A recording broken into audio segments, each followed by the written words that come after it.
The Father Factory is a coaching service for dads that addresses the intergenerational impact of their trauma from childhood sexual violence. Voice lessons will help to bridge the traumatic past with its current developed spiritual, medical, physical, and behavioral conditions that are the result of CSV. Join us to help dads be intentional parents. Ladies and gentlemen, it's been a pleasure to have my guest. Please welcome back Homeboy Sandman. So, I think as you do this song again, you're pulling back the layers and you're kind of digging in, which is so dope. And I'm hearing connections of trauma and its impact from childhood and how it impacted your life.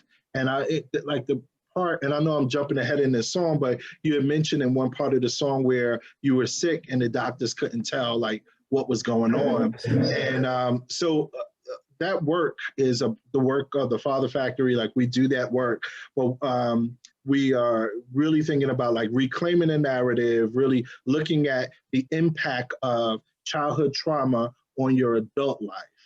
So there's some work that lends to this that's called adverse childhood experiences. It's called ACEs. Yeah, I got a line. Me and my aces got a couple aces, but I think we're gonna be all right. And then my boy Gato, he said that's the only test he ever aced was the ACEs test.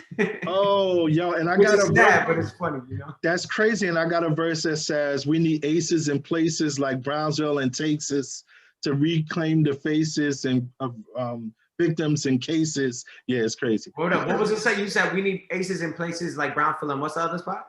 Texas. All right. But I'm putting a little train on it. Texas. Yeah.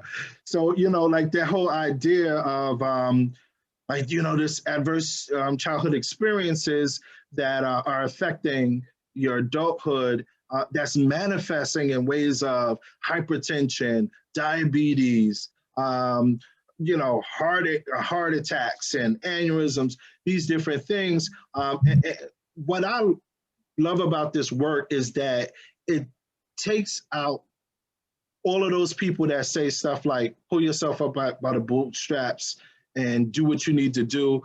We ain't bums, right? It's something that happened. The other part of ACEs is this work about changing the narrative of how we even approach people's care. And we need to stop asking that question where what's wrong with you, right? Because that immediately says it's something you did. It's something. That's a reinforcement of the earlier thing. Yeah, right. You re-victimize the individual, right? So that the twist of that is to say what happened to you, right? And then when you have conversations couched in what happened to you, then you get an opportunity to kind of attribute that to all of the different dynamics that actually unfolded. But your work does that. Your song kind of gave us that. Can you talk about how that sickness was coming on and where you recognized it and what it was for you? Yeah. I know I touched on Gabor Mate earlier, but he has a book called When the Body Says No. You know what I mean? And for me, it was funny because as I look back, psychosomatic conditions is what they call, I read up and as I look back, I actually was able to trace over the past few years a number of health things that popped up, but they wasn't severe enough for me to pay attention to them. So I had to develop, I developed a condition called psoriasis that was pretty much all over my body, with the exception of my face and my hands. You know what I mean? Wow. And it's just a skin thing. Since you can still cover up, so it's not an issue for outside people, but just you. It got super crazy in the wintertime, and it was like nobody knows the trouble I feel. You know what I mean? Yeah. Because on my face and in my hands, I didn't have it, but my whole body was whoosh, and it was crazy, and it was so severe I couldn't think about nothing else. And that's but it had to get to that level. And now, I won't. Since I wrote this record, since I started doing it, since I started having conversations with people. I mean, I guess my skin, if I'd have showed you, my skin isn't, I guess it's 98% better because I can still point out to people yo, my skin is not 100%, you know what I mean? But you would never know, you know what I mean? And it's real proof. It's real proof. Wow. But because, you know, I started letting these things out and I was crying, you know what I mean? And I was talking and like, I felt pressure getting lifted off me, you know, like I felt it, you know, like in a way that is hard to explain. It's like, I don't feel the tension in my body the same way. You know what I mean? So for me, the illness was like, it was just trying to call attention. You know, it was God talking to me like, yo, I'm trying to give you these signals. Like, that's right. Check this out. This needs to get dealt with, you know? And the doctors, you know, I have a lot of skepticism when it regards pretty much everything. But I definitely, you know, these doctors, they thought they had me right where they wanted me. They was ready to make me a customer, a lifetime customer. You know what I mean? They said, you're gonna have this forever. You're gonna be taking shots every 2 weeks forever. We got you. Crazy. You know, and I really had to, they try to, you know, I got another song in the album called Scare You. Doctors are trying to scare you. And there's a bunch of different things that are trying to scare you. Because these cats, they had me right where they wanted me. But, you know, I thank God for giving me the intuition that, that's just a little, that don't make no, you know, I can't go that route. Yeah. But that's blessed, man. My health is completely different. You know, like you talk about, hey, it's crazy, it's a miracle, man. That other video we were talking about, I can't remember if before or after we started recording, but my health is vastly improved. From opening up to you know, to myself and others, has vastly improved my physical health. Wow. You know, that's the promise of the scriptures, you know, and he said, come unto me, those that are heavy laden, and I'll give you rest. And it's not like the rest that Jesus gives for your soul, like soul rest. You know what I'm saying? Where it's not even just about, because, you know, a lot of times what we do is we establish idols, and we kind of focus on those things, and anything can become an idol. Anything that you love a lot can become an idol and dethrone the God in your heart. But when you are putting him first, you get a sense of like, I don't know what the next moment that's coming, but I know it's ordained by him. And that's what's good. And if he's choose to, you know, take my life today, tomorrow, to God be the glory, and I'm all right with that. You know, I'll just tell you, you know, yesterday I got news that my uncle passed away from COVID. It, you know, and it's a hard one, you know, but this was a dude that loved God, man. Like he feared God and put God first. So I imagine him on that bed saying, like, Lord, your will be done. So shout out to, rest in peace, my uncle, Vincent Lewis, for that. We love God for that. But yeah, man, you know, your song continues to unpack, and we got some more stuff in there where you know, kind of overtly talk about molestation, you know, and more, you know, and there's other themes there of shame, abandonment, and fear. And you asked like that question in the song, how come a 5-year-old wants to hump a leg, right? You know, and it's so dope because like that lends to what we were just talking about, which is this idea of what happened to you, right? So we didn't say like, what's wrong with this kid that's just doing that? He's nasty, and you know, like what makes that happen? Now that makes us investigate that. And you peeled back and you talked about your neighbor playing doctor. And let me tell you something, I'm gonna be like real transparent with you. Like, so in my time of sharing my story, it was terrifying, it was scary, right? So I'm sharing the story, I'm talking, but everybody kind of got certain layers of it. Right, and everybody didn't get the full layer. I actually talked to my wife about it before we got married. I wanted her to know the whole story, everything, what it was. So she got everything. But it was in layered. But in this verse, you said something like, you said before, you know, your neighbor and you were playing doctor, but your mother stopped before you were using your mouth, and not before, you know, arousal, like you found out what arousal was. And you could say the verse. So I'm just telling you. Luckily, she caught us before we started using mouths, and not before I found out how I felt to get aroused. Yo, when you said that, I was like, yo, it was enough to just say, found us and stopped us before we used mouths. Like, you could have stopped right there and not said more. When I heard that next part, I said, wow, he bared his soul. He unapologetically, you know, told his truth in a way where, because, you know, people can now start like, wow, so that happened, and what does that mean? How does that? But it was like, yo, God, I got, you know, you got me in this. And when you start off saying, like, when you wrote this song, like, this came out of you. Like, this wasn't like you purposed to do this. Like, you could tell, like, God used you in writing that verse. But that whole idea of kind of going that step further beyond telling this surface part, but arousal. And what I wanted to say with that, I'm talking a lot, and I want you to talk. But what I wanted to say, because I'm real hyped about this. You did a great job. I feel like I'm listening to you, man. So, you know, let me know if I'm not talking enough. No, you good. You good.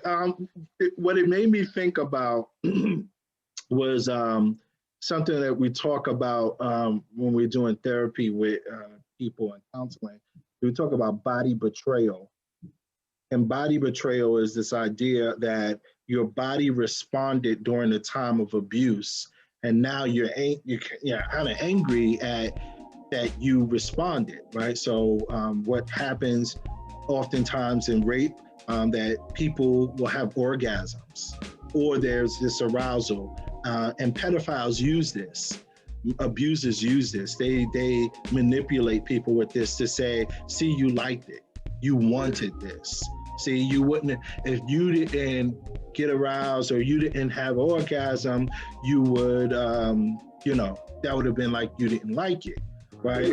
But your body was just responding in its natural way, right? The way that it actually would respond. You know, I go a step further to say that same-sex molestation or abuse doesn't, not for everybody, but it might, for some, lend to later having fantasies or seeing yourself going in that direction, whether you vehemently say, no, I'm not, and that's not me, you know, but that could come out because there's been this exposure to that. And the reason why I talk about that is because we need to normalize that so that people are managing that properly for themselves.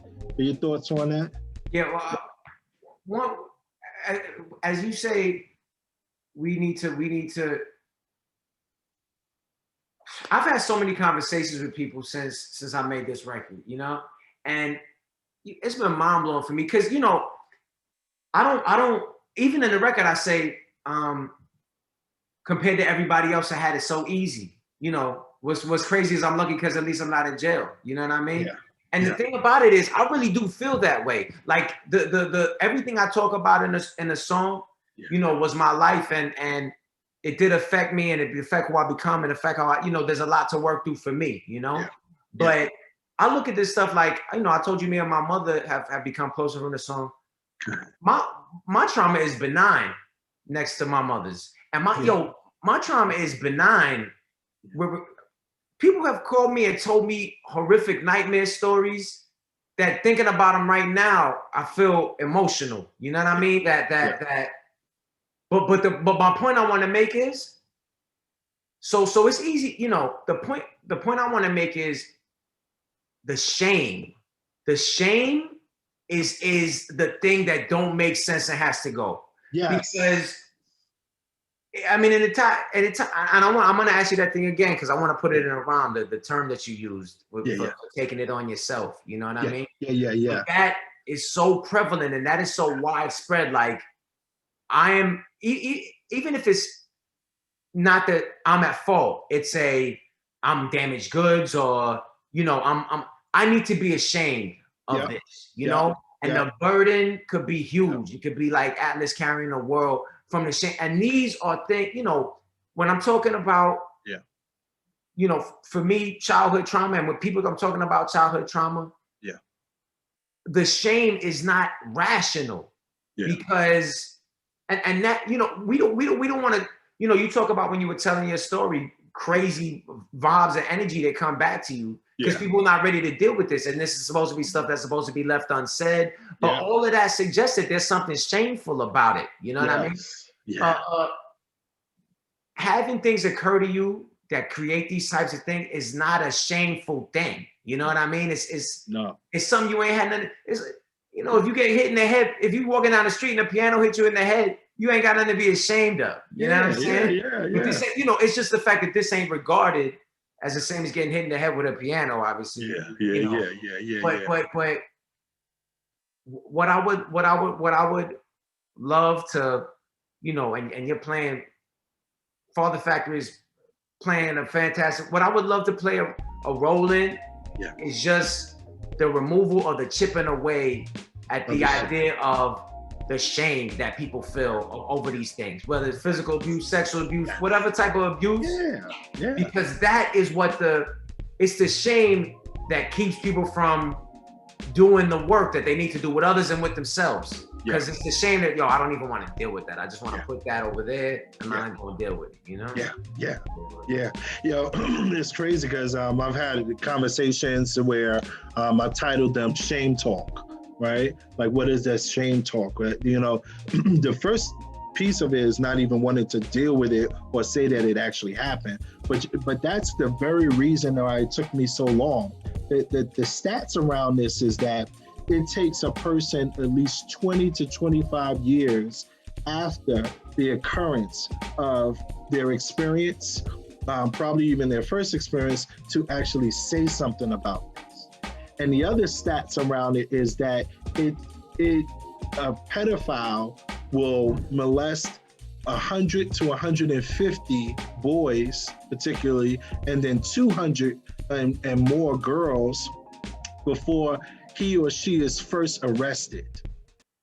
So if you look at that data together, we're enabling the pedophile to continue to do what they do because shame, which is their number one thing, right? Because shame is there and it doesn't allow you to speak out and say, hey, this is what's up and this is what happened. And that's the work of the Father Factory. I feel like your song is helping to do that because, and this moment together right here is helping to do that because people will actually get this idea like, yo, it wasn't my fault, right? You know, at Brownsville Projects, like, I'm not supposed to be talking about this. I'm not supposed to say, like, I'm supposed to stay with that, do it, that's best now. But, you know, never ran, never will. You know, you're supposed to be there with it and not even kind of, you know, have this there.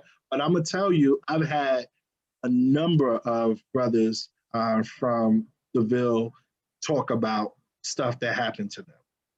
Talk about rooftop. They were brought on the rooftop by the older thugs in the neighborhood, and this happened to them. And I'm like, yo, like, wow, like, and our silence. And isn't it Dr. King that said that, right? When we're silent, you know, evil men get to do what they do, right? So yeah, it's crazy, crazy, crazy, crazy. There are three major questions that we ask, and we can kind of sum up all of what we talked about today that I ask guests to kind of, you know, answer for us. And I'll give you each question as we go. I'll say all three of them, and then I'll go back and give you the first one. But the first question is, what have you overcome? Second question is, what are you overcoming? Third question is, what have you not overcome? And then finally, what do you imagine needs to happen to overcome what you've not overcome? So we'll go back and hit you with those. And what have you overcome?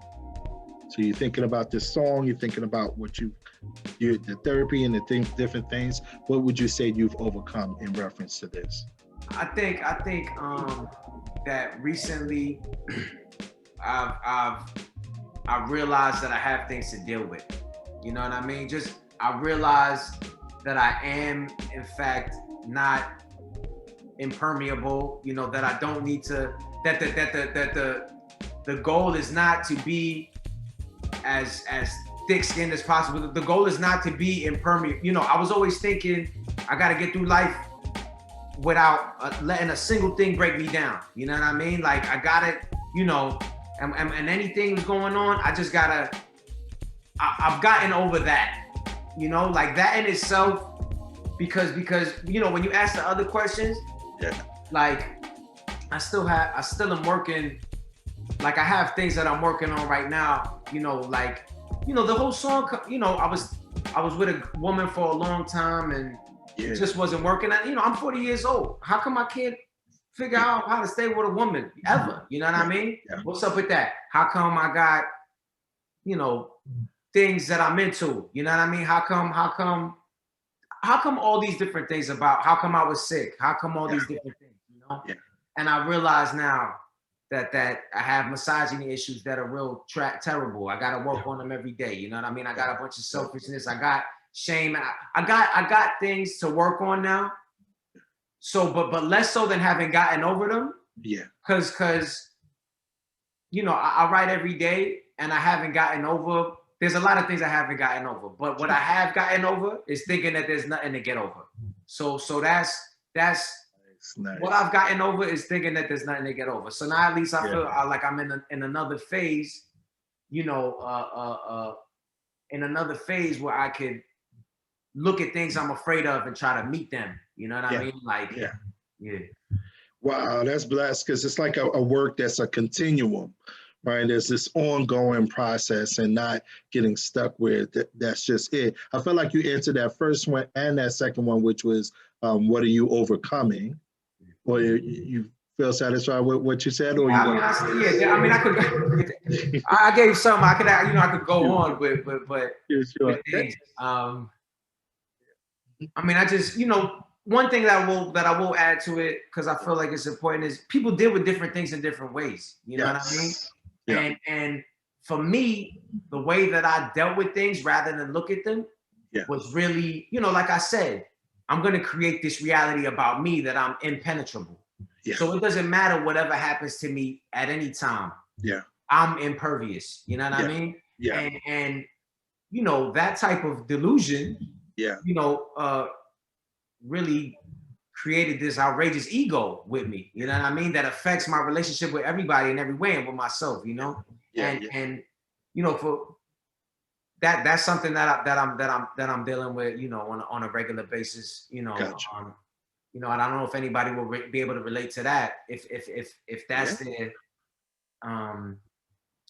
you know, so that's another thing. But you know, I'm working on truth. I'm working on, you know, I gotta find out who I am. Yeah. To be who I am. Yeah. But I'm definitely working on finding out who I am, you know? Beautiful, beautiful. And that final one, which I think is a hard one, because it really takes that higher level thinking, which is, what do you imagine needs to happen to overcome what you have not overcome? Yeah, it does take, you know, it's so funny because, you know, we've been talking about God a bit, and you know, I'm pretty. I talk about God less than I want to, you know, because I feel like maybe I should dial it down a little bit. You know what I mean? Otherwise, cats are gonna think I'm out here like some, you know. Everybody worships something, right? Right. Everybody worships something. If you know that worshiping God is the truth and it's the way, then you know, you're responsible to kind of proclaim that and push that out. Yeah. I'm glad I can feel comfortable. But I need to work on feeling comfortable regardless of the situation anyhow. Yeah, that's true. Yeah. But I only say all that to say that I really like God is so involved in my realizations, you know? Like, it's hard for me to answer question 3, but I do have faith that when it's time, to me, it's analogous to when you brought up earlier, I don't know what's going to happen today, whatever's going to happen, but I know God is at the will. You know what I mean? Because for me, I feel like I'm in a stage right now, in a phase, that's gives me more to think about with question 2. Yeah. But I feel like this is my focus right now. Work with this, rock with this. And then when I get, maybe if I have some progress, if I have enough progress or, have enough dedication and discipline, then I could get a peek behind the curtain at door number 3. You know what I mean? Yes, sir. Yes, sir. At different times in my life, that's kind of, we talked about the incessant weed smoking. I never was able to quit smoking weed every day. You know what I mean? I never was able to do that. Yeah. It was only when God was like, okay, you try to work on some other stuff now. And then all of a sudden one day I was able to quit. It was so bugged out. I've been throwing out enough weed trying to quit. I sell weed and be rich. You know what I'm saying? but then one day it was time for me to get a little, to get some help. You know what I mean? Yeah. I love that you talked about therapy throughout our time. It's still a taboo thing. There's organizations that are focusing particularly on the Black community to offer therapy and to normalize it in our communities. And so we definitely need that. I love that you bear your heart, brother, and that you're unapologetically you. And I want to say what we don't say to each other, that I love you and I support your move that you're doing and the direction that God is taking you in. And listen, Ecclesiastics talks about it's a time and a season for everything, and that's just how our lives are. Sometimes we up, sometimes we wilding, sometimes we cool, sometimes we this, sometimes we that, right? But it is a thing that God says, I'll never leave you nor forsake you. He loves you unconditionally, and I'm not into this idea of your works make you good enough to get into heaven. It is about the grace that he extended to you that qualifies you and says that you're his and you belong to him. So there ain't nothing you need to do to earn God's love, right? He's got you. He's got you when you are good, when you're bad. He's got you, period. Brother, let me say to you, I love you too, brother. Thank you. Let me also say that I appreciate, you're very generous extending your love, and you're very generous with your time and the work that you put in. And I appreciate it a great deal, man. Thank you, brother. Yes. And we gotta do this again. We gotta come back, as we lead, and we'll get up on that work with the Father Factory. And I appreciate your time. I thank you, brother. Yeah, it was my pleasure and very much an honor to be on it. And now you got me locked in your horn. So next time I hit you, it's me. Yes. You don't got to stiffen up on me. Yeah, definitely. Got you, brother. Big shout outs to Vincent Rivera for intro graphic, DJ Ronnie Ron for intro voiceover, Steve Austin for music theme song, Nine Passion for the music during a dialogue. Help the Father Factory end child sexual abuse with your support of prayers, resources, and donations. Visit our website for more ways to help.